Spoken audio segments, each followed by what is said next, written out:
Good afternoon from Barcelona, where it's time to watch the Formula 2 field face a circuit they know inside out. Thousands of laps have been covered in testing. All the grid know the idiosyncrasies of this racetrack. But now it's time to prove who has that final stretch of speed when the pressure is really on. It's round two of the 2017 FIA Formula 2 Championship. I'm your commentator, Alex Shakes, and welcome to qualifying. Now, a month ago in the nighttime qualifying session in Sakir, Charles Leclerc put his Prima on pole by 0.7 of a second. But the headline didn't really tell the whole story. We didn't get to see the final runs, and that was due to an accident between the Trident of Jeffrey and the racing engineering of Malia. It will be interesting today to see whether we get a final battle or whether someone elects, like Leclerc did to secure pole, to run in the traditional gap.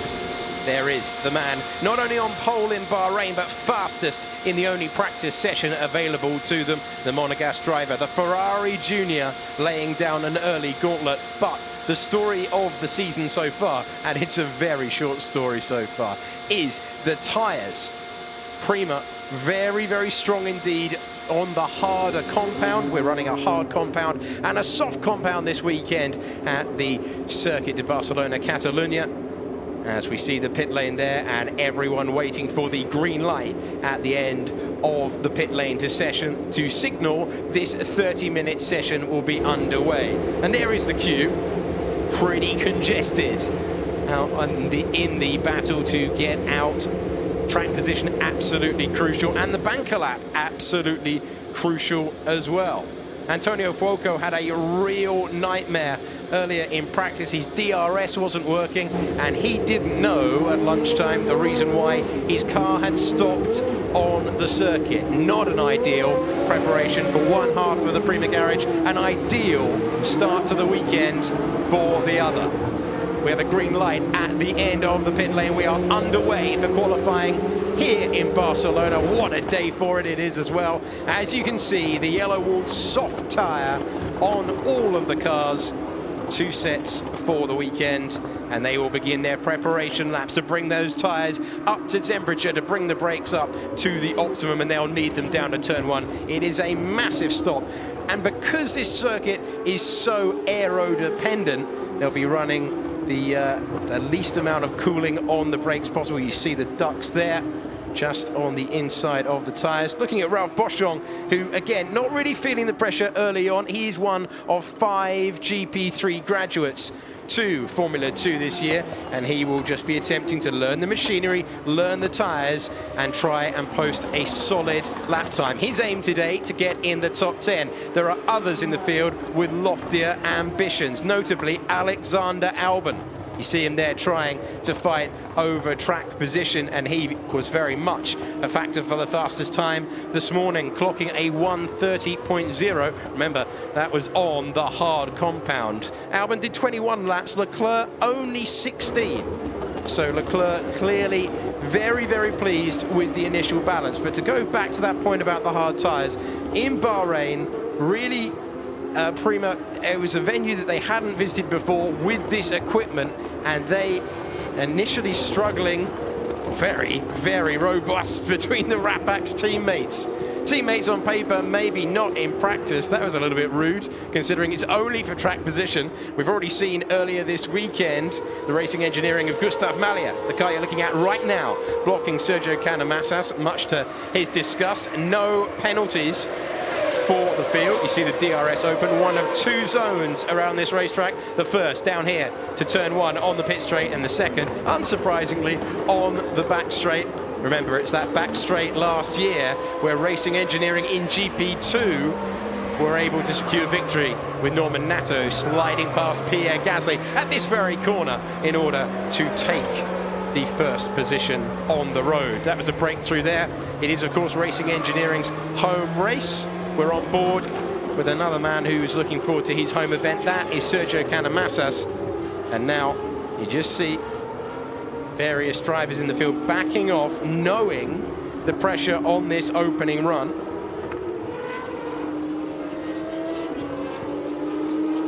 Stunning scenery in the background there. It is a magnificent part of the world to go racing. Track temperature 43 degrees, so much warmer than when they tested for 3 days around this circuit.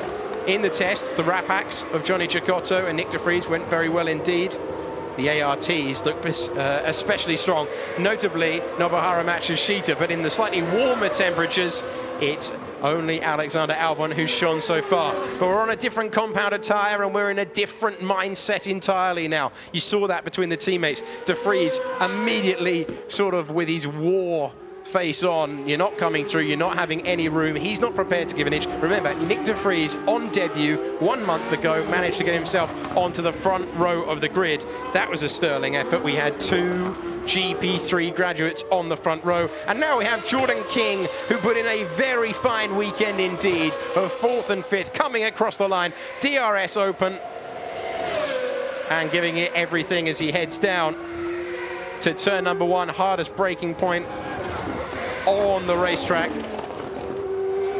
We'll see how much he's able to push. The big test, not this early part of the lap, although it can win you an awful lot of time. It's keeping those soft Pirellis in the sweet spot, in the temperature range, in order that they continue to hold on until the end of the lap. And that is a very, very crucial part of who is going to put it on pole this afternoon. Because if you don't have the grip in those Pirellis in the final traction zones, certainly that corner 14, 15 and out onto 16, which is all flat to the line, if you don't have the traction, you are not going to be a factor. And we've seen it.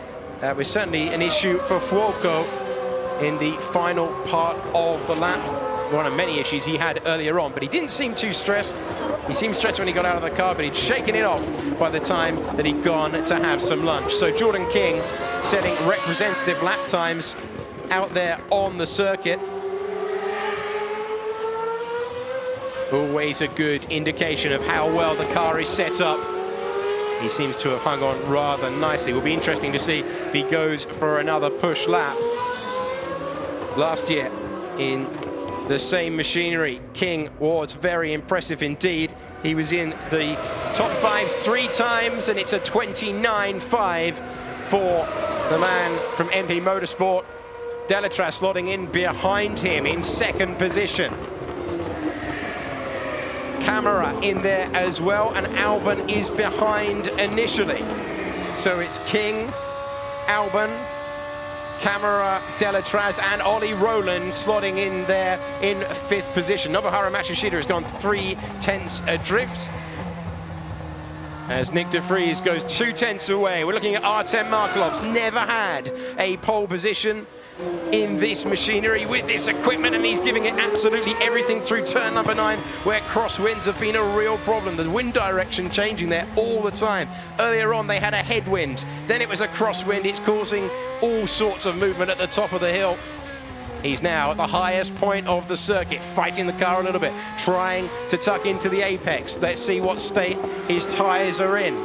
What's the grip like? Looking very nice indeed. King, de Vries, Matsushita, Albon. Nato is now 4th. He goes 4th with a 1:29.9. Let's see where Markelov can go over the line for the Russian driver. And Artem Markelov slots in to 7th place. Not yet able this weekend to break into the 1:29s. So way off the road there for Johnny Cecotto, kicking up all sorts of dirt and dust and forgetting the new sawtooth curbs are there that launched him momentarily back into the air, and that is why Johnny Cecotto finds himself 15th.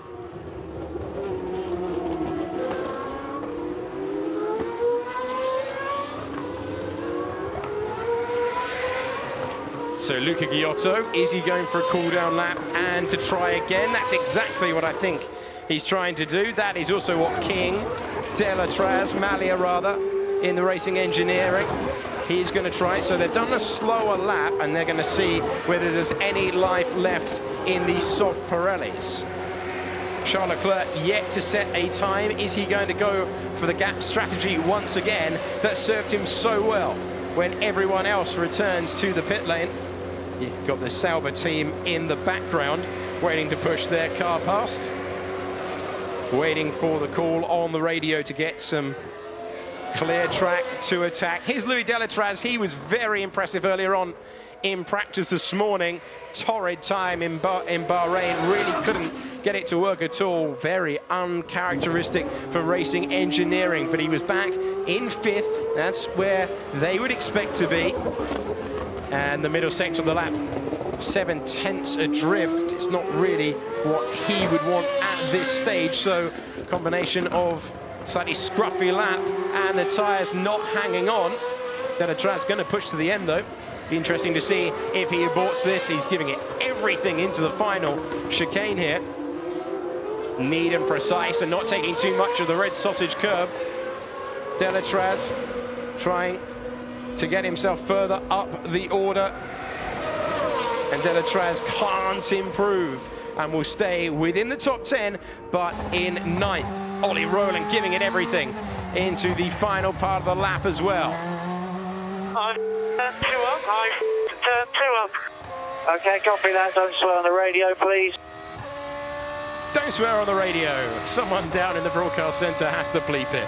Extra work, no need for that on a Friday afternoon. So Ollie Rowland wasn't able to improve. Jordan King is super frustrated at the moment. Here's a man who did not have the practice session he wanted. He was on the podium this time last. He's looking out of the wing mirror. He's not on maximum attack. Nicholas Latifi, the only Canadian to ever stand on a GP2 podium. He will be hoping to replicate that, but so far he is 6th in the order. And Jordan King, he was first to set a lap, and what a lap it has proven to be so far. Yet to see the Primas out on the racetrack. Don't think they've got a problem because there was nothing off the car. I think they're going to go for the strategy in the gap once again. And if they are, we're about to see them on the racetrack very, very soon. The running in the gap strategy in the past used to be run and used to be used by those who really had nothing to lose. It was a sort of throw of the dice. As we look at Luca Giotto at turn number 9 with an enormous amount of opposite lock and just hanging on to it. That Russian time not dialed in. It's a blind corner, turn 9. You sort of have to pick your line before you get there. You have to commit to where you think the car is. And it wasn't quite where he expected it to be. This is Latifi running wide at turn 10, and that is why when we joined him, he was checking his wing mirrors before heading back to the pits. So King, De Vries, Matsushita, Nato, Albon, your top 5. So a massive improvement from what we saw earlier from Norman Nato. A improved performance. I said he needed it earlier. He's proved it. Nobuhara Matsushita in 3rd. ART showing nicely in 3rd and 5th.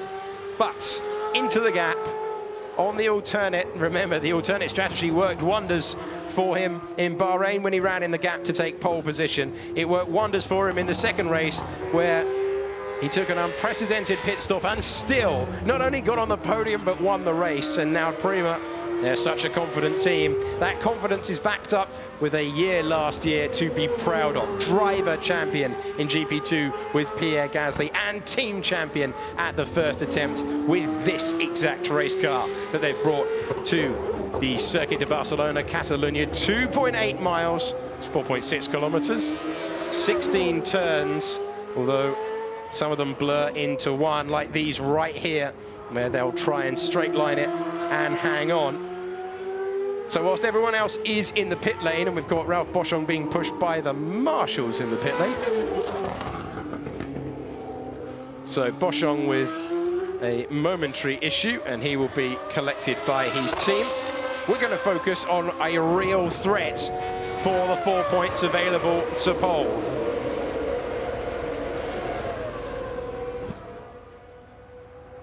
So Leclerc, you can see the right height of the car very low indeed over the bumps heading down to turn 1.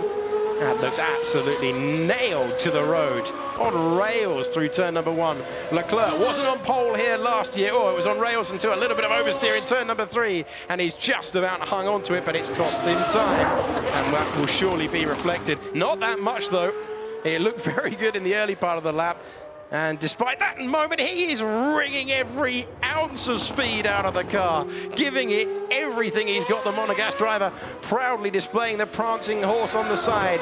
Ferrari choosing to put both their junior drivers in this team. They know the pedigree of the team, and Leclerc is really giving it everything he's got. Is he going to overcook it into 9?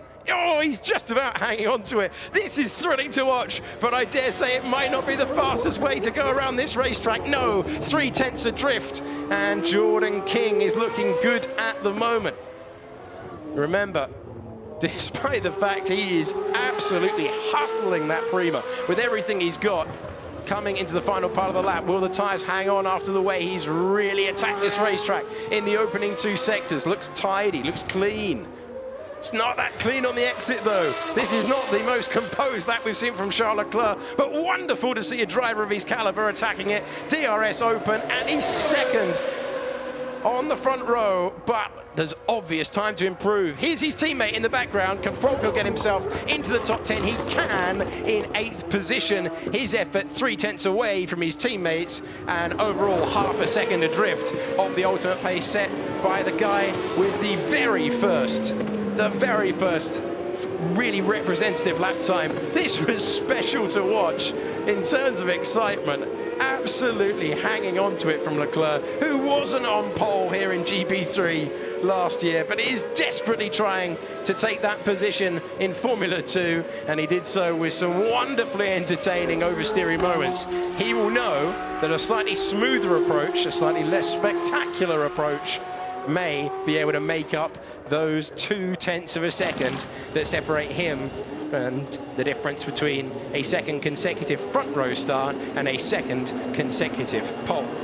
Looking at Nabil Jeffrey, who is currently 2.7 seconds away down there in last position. Jeffrey struggling earlier in the weekend. We saw that. He was 20th, 3/10 adrift, so a little bit of improvement. Let's have a little look if Leclerc fancies there's life left in the tyres and go for a second attack lap. That would be really, well, more of the same, please. It's not the fastest way around the circuit, as we saw, but it was absolutely thrilling to watch. He is so looking forward to going to his home event. The monogas driver, he was talking about it earlier in the year. He's always seen the grandstands go up, and he is so excited to race there. But the way he drove the car there, he is not confident of having any tyre life. Now, running in the gap, arguably there with those 2 Larry moments, insult to injury, being called into the weighbridge. And so does that swing the pendulum the way of the others in the field? Alexander Albon was second earlier, only 6th with 4/10 to make up. The way the sectors are split at the moment, Jordan King, fastest man in the first and second sector of the lap. Charles Leclerc, the fastest man in the last sector, his least spectacular sector, but by far his most effective. So no time to catch your breath, no time to have a breather. The old traditional lull appears to be a thing of the past. Now, Fuoco, we didn't see his lap as we were focusing on the spectacular effort. He feels there might be a little bit more left in these tyres.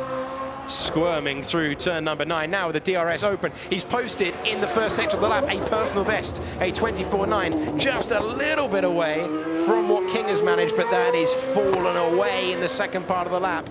And unfortunately, he is, well, from his point of view, 5/10 of a second off in the second part of the lap. So Antonio Fuoco may be running out of tyres. He's got the message. He's backed off. It's not going to be enough. The soft Pirellis are not hanging on. And this is what Prima, in all honesty, have been saying. They've got a handle on running the long stint in terms of the harder compound brought. But on the soft tyres, they are not always as confident.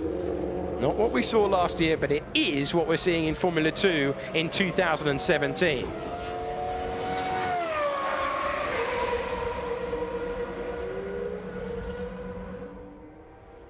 So King going out slightly earlier than maybe you would expect.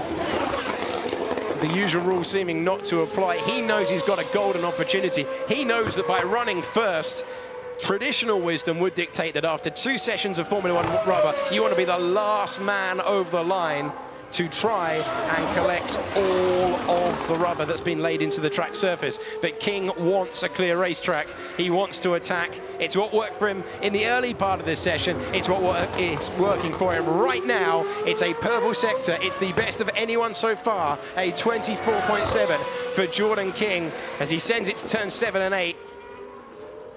The car often gets unbalanced there, but he is looking really committed.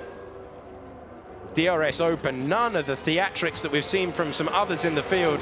He is really calmly attacking and still a 10th up, although this time he was a 10th off his best effort from earlier in the session. Nick de Vries has gone slightly faster, just waiting on the throttle. Very, very precise, very confident, trying to wring the last amount of speed that those Pirellis have got into the final stretch of this lap. Now it's just about accelerating up through the gears.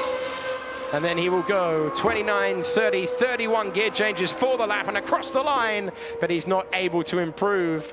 And that final sector is where it all fell apart for Jordan King. Will that leave him vulnerable? It certainly will if you look at the time of Nick de Vries. Such an impressive driver in GP3. His pace has never been in doubt, and he now is going full pelt. Fastest man in the first sector, fastest man in the second sector. And he is looking for his maiden Formula 2 pole. Does this put him on top? It does, by the tiniest of margins. And de Vries demotes King. And Leclerc will surely have to go out and respond once again. But what a great lap from de Vries. Did what he needed to. And just about those tyres hanging on. Really took a lot out of them. Nicholas Latifi has improved after a disastrous opening practice session. We know he's fast around here. He's just proved it with 4th place. So de Vries from King, then it's Charles Leclerc who ran in the gap. Latifi has managed to improve, then Matsushita and Nato. You see the telemetry being presented to Leclerc. He will know himself without the use of the laptop that turn 9 especially would just dial it down a bit. And he's got a great opportunity because there was definitely time lost there. There was also a big moment, wasn't there, in turn number 3. So Nick de Vries in the Rapax, they showed this sort of pace in testing, albeit in totally different conditions. And now it's a nervous wait for the young McLaren junior driver. And this would put a smile on the faces at McLaren in a season where they've had very little to grin about. Wonder if Camara can come back. Wonder if Giotto, who has run at around the 10th or 9th mark around this session, can improve. Giotto, in fact, was 9th earlier as well in the 1:31s. So work to do for a man who has been on pole around this circuit before in GP3. He was so quick in that 2nd generation GP3 car, just suited his style wonderfully, but he's proven in this Dallara built car that they very much Russian time, and Luca Giotto able to compete at the very front. So lots of drivers heading back into the pit lane, and that rather slowed the train across the line, so not ideal in terms of exits from the corner as the rest of the field build up tyre temperature and brake temperature, and their aim is a 1:29.5. Can Luca Giotto get near it? Russian time haven't really shown the sort of pace that they did a month ago. Well, that's not too far away at all. A personal best for Luca Giotto, a 24.8 in the first part of the lap. Now, this is a great indication. Turn number 5 to see a little bit hesitant on turn in, but that is working nicely on the exit of the corner for Luca Giotto. Trying desperately in this really entertaining qualifying session, not the usual everyone stay in the pit lane, then leave, then set a bunch of times, then come back in. Giotto, I thought he was going to lose it there at turn number 9, but he's managed to hang on to it. That seems to be his favoured line, and he's only a 10th away. Now, Has he preserved the Pirellis? Because if there's one vulnerability for Nyck de Vries, it's in this final sector of the lap. It's where Luca Giotto is right now, and he's pushing, but don't take too much. Crucial traction zones coming up right now. It's nice and delicate and balanced from the Italian. Didn't take too much curve on the inside. Very, very tight on the exit, right up to the yellow sausage curb, up through the gears for Luca Giotto. Where does this put him? It puts him first! Luca Giotto improves with 7 minutes to go, but that really showed the advantage of making your tyres last through all 3 sectors. Fantastic stuff from Luca Giotto. Wasn't expecting that. He might not have been expecting that, but he made the tyres last in a way that Nyck de Vries wasn't able to. That is the difference between being a rookie in this machinery and having a year's experience. And it's the fastest time of all at the moment. With this moment, wow, absolutely dancing on the edge for the Italian driver. What can Artem Markelov do in response? Ah, no, we've got a car stop. Nabil Jeffrey, the Trident, has stopped, and that coming out of 4 could ruin a whole bunch of laps. He wasn't able to pull fully off the road, and that is going to disappoint a whole number of drivers who was out there. Camera was trying to set a rapid lap time, and Matsushita was trying. No, Latifi was in the pit lane, so no one's lap ruined by that. But it does mean that we have a red flag to remove the car. So who was out on the pit lane there? We had Leclerc currently sitting in 4th. He was out, about to set a lap, as was Nato. We also had Antonio Fuoco in the other Prima. Ollie Rowland down in 14th. Ollie Rowland really did need to improve, didn't he? And then Galeo Malia, Roberto Meri, who is the one driver change this weekend. Roberto Meri standing in for Stefano Coletti, who had to withdraw at the very last moment because of a family circumstance. We send our best wishes to Stefano. And a red flag then with 5 minutes and 58 seconds of one of the most enjoyable qualifying sessions you will see in terms of the to and the throw and the different ideas being presented out there. King initially held it, then it looked good for Leclerc, but he was a little bit too far over the edge. And then de Vries improved, but couldn't hold on to the tyres in the final part of the lap. That's what Luca Giotto could do.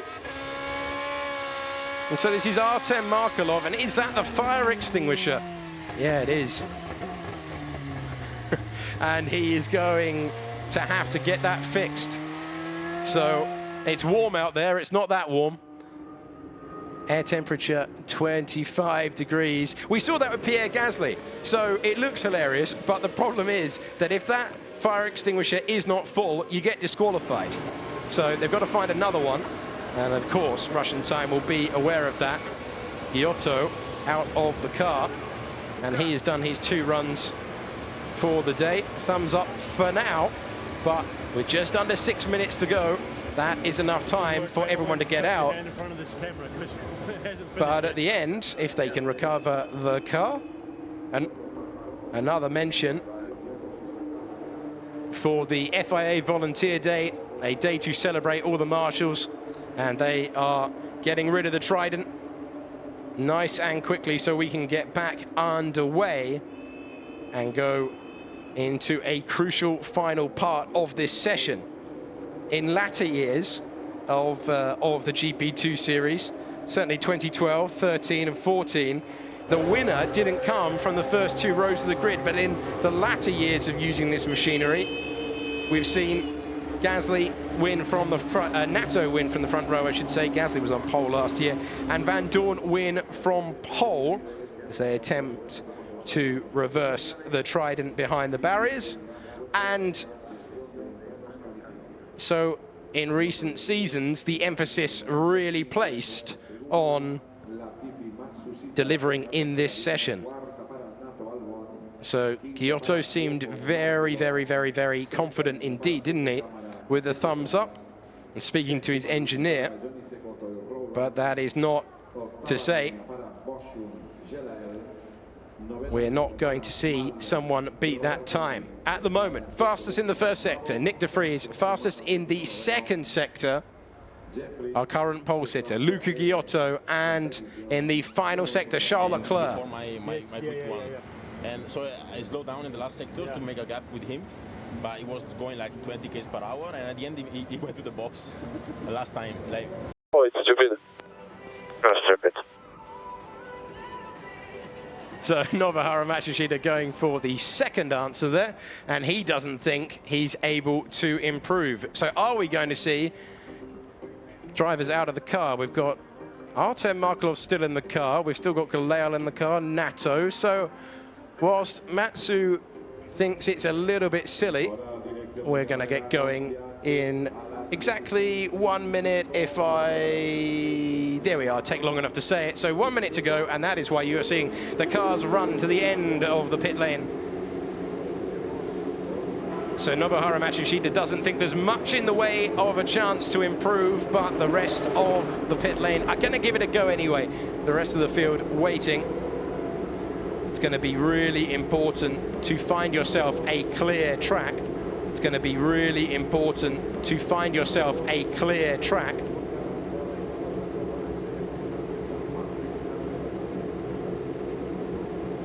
So yeah, fire extinguisher pulled out. Probably some rubber gets caught on the trigger, so that's it. We need to stop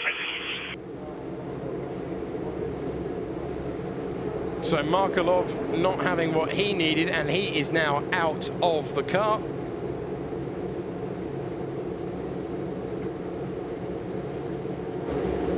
So Racing Engineering are going to give it a go. So's Boschong, so's Ollie Rowland, who is going to try and improve from 14th position. They are out there. But what sort of state will those tyres be in, given that some of them had already been warming them? Is that a problem for Ralph Boschong? I think he might have stalled there. Everyone able to get around him, though. How many times did we hear from Jolyon Palmer when he commentated with us in 2015, how difficult those cars are? I stalled. Confirmation then from the young Swiss driver that he stalled at the worst possible time. So Markelov saying well done, but it's not over yet. We've seen some last gasp laps in the past, but the feeling at the moment is that no one's going to be able to make the tyres last, just as Giotto did through that final sector, due to the timing of that red flag and where they were on the stage of the warm-up, some of them on their push laps. It's not going to stop them trying, though. Not going to stop them giving it a really good go. In this, the second Formula 2 session of the new era. A track that everyone knows so well, and almost a further feather in your cap to excel on a track where everyone has so much experience. You do sometimes see, due to the amount of testing here, drivers who need that acclimatization time doing really well here, given the amount of experience. So to be fastest, to be top of the pile on a track that everyone knows inside out, just that little extra grain of satisfaction for the driver that achieves it. Luca Giotto looking like that driver at the moment, but Leclerc will have something to say about it, and Ollie Rowland will be looking to find a chunk of time to get at least into the top 10. He was very clear that he had been having issues with the one-lap pace throughout the winter, was not improved, a lot of locking he had in Bahrain. And now he's going to try and get back to the sharp end. You can see him impatiently tapping his fingers on the steering wheel. He's ready to get out there and attack. Alexander Albon in the second ART. That changed livery for this year. They've abandoned the white, they've gone for the black, they've still got the red, and it's still an absolutely rapid car, certainly in the hands of this man. Inside the top 10, Albon, who was 9th on debut, looking to improve. He is improving at the moment to 8th, but he'd really like to break the top 5 for the first time in Formula 2. Feeling very much at home. Remember, he was with ART in the GP3 series last year. So familiar faces to him at a familiar racetrack. the winner in this machinery a year ago, and the man on the front row was Norman Nato. He is 7th at the moment as he returns to Arden. I say returns, but he pointed out to me in Bahrain that the team, in terms of personnel, entirely different. So in name only, he returns to Arden, and it's all about, for drivers with new teams, a lot of switching over the seasons. Even the drivers that graduated from GP2 to Formula 2, switching teams on a pretty wide scale. So Louis Delatraz at the moment finding himself in 12th position. Let's see where your tyres are at, Louis, when you get down to the middle part of the lap. That is going to be crucial in telling us, are we going to see anyone displace the top two, which is currently Giotto and De Vries. Into turn number 1, looks nice and tidy for the racing engineering driver. A lot of movement on the steering wheel, just feeding it in.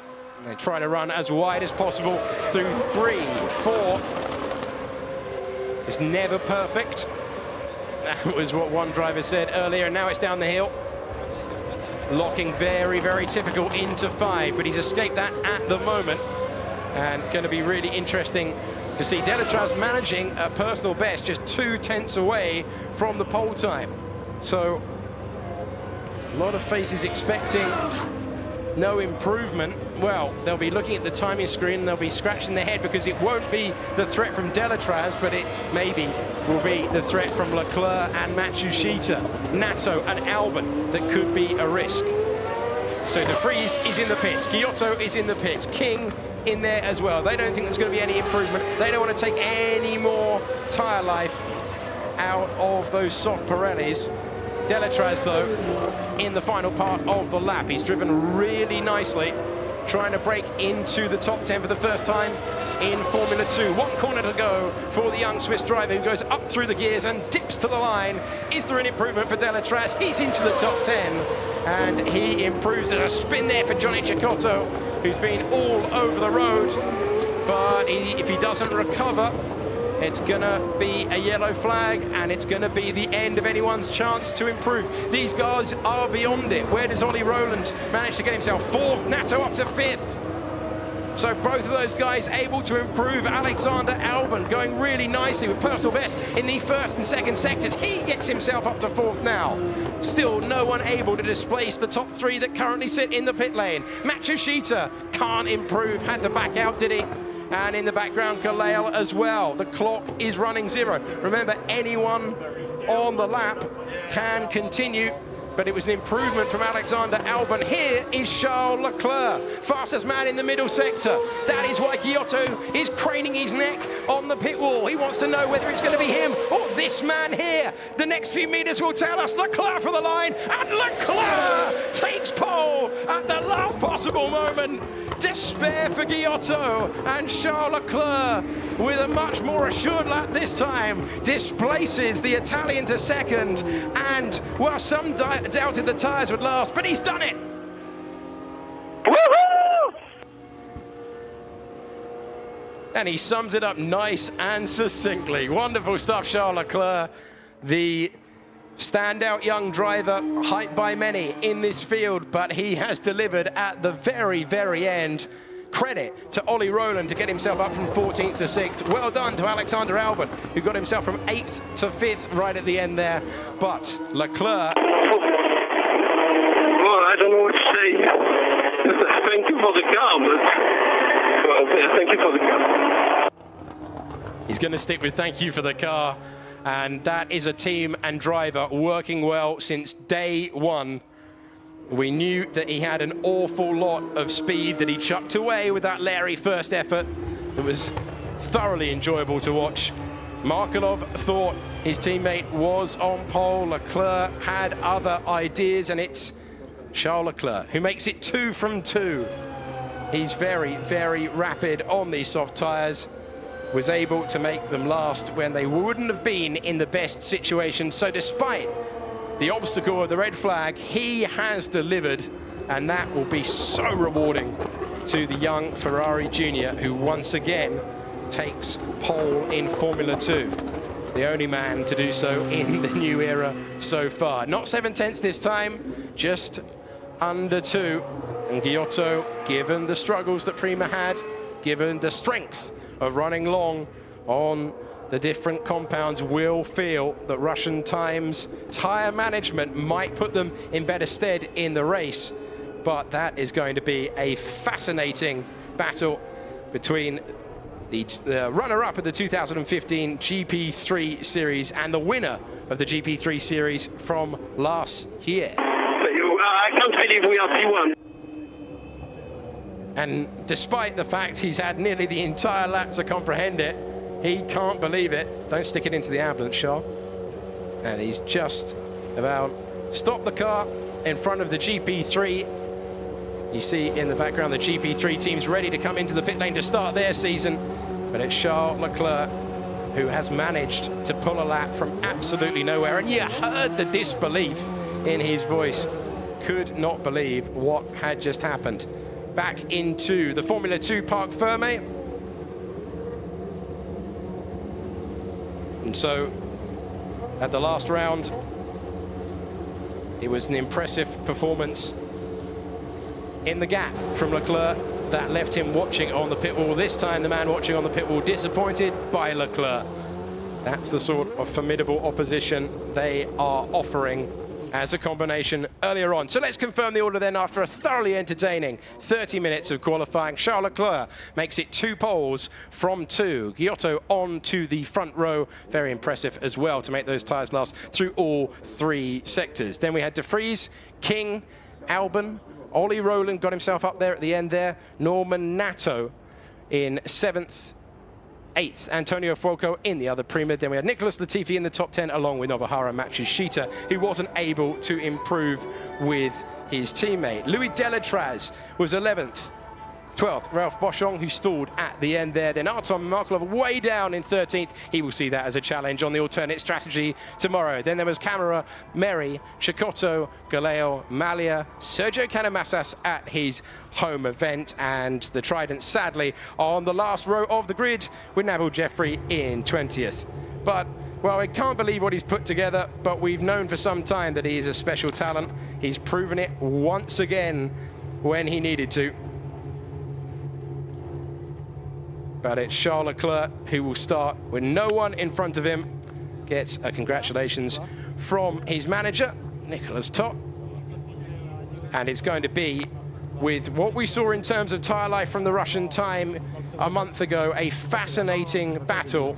Leclerc is fastest today on pole. Does he have the tyre life to win tomorrow? Join us tomorrow to find out for the second feature race of the Formula 2 season. Find out when Formula 2 returns.